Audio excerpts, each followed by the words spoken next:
Sir నల్గొండలో TRS 13వ తేదీన భారీ బహిరంగ సభ పెట్టాలనుకుంటుంది. ఇప్పుడున్న పాలకులకు ప్రాజెక్టుల మీద అవగాహన లేదట కేసీఆర్ చెప్తున్నారు. అవును, ప్రాజెక్టులు కట్టి కూలిపోయే ప్రాజెక్టులు ఎట్టగట్టాలో మాకు అవగాహన లేదు. ఓకే, వాళ్ళకి అందులో ఎక్స్పర్టైజ్. ఓకే, ఇది నిజంగా హాస్యాస్పదం.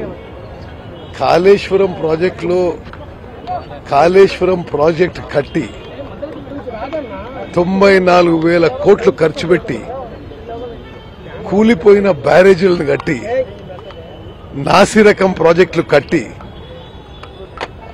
ప్రజాధనం దుర్వినియోగం చేసి ఇక వాళ్ళు కూడా మా మీద విమర్శలు చేయడం అంటే ఇంతకంటే దారుణమైన విషయం మరొకటి లేదని చెప్పి మనం చేస్తున్నాం. తప్పులు చేస్తున్నారు కాబట్టి మీ జిల్లా నుంచే ఈ పాదయాత్రలు సభలు సమావేశాలు చేయాలనుకుంటున్నారు. అసలు మీకు అవగాహన లేదంటే కదా నీళ్లు ఎట్లా ఉండాలి ఏంటి ఆయనకి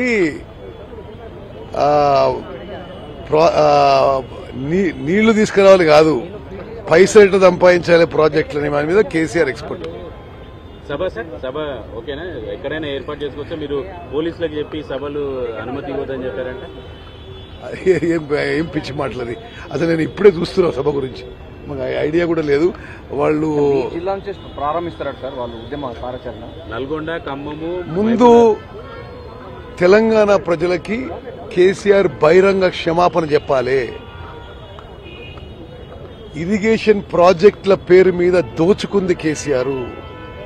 కృష్ణా నదీ జలాలు ఆంధ్రాకి దోచుకునే విధంగా వైఖరి అవలంబించిన కేసీఆర్ మాట్లాడడం ఇది సరైన విషయం కాదు. అసలు నువ్వు కృష్ణా జలాలు ముందు కాళేశ్వరం మీద మాట్లాడు. మేడిగడ్డ బ్యారేజ్ మీద ఎందుకు నోరు మెదపలేదు కేసీఆర్ ఇప్పటివరకు? అన్ని విషయాలపై శాసనసభలో మేము చర్చకు పెడతాము.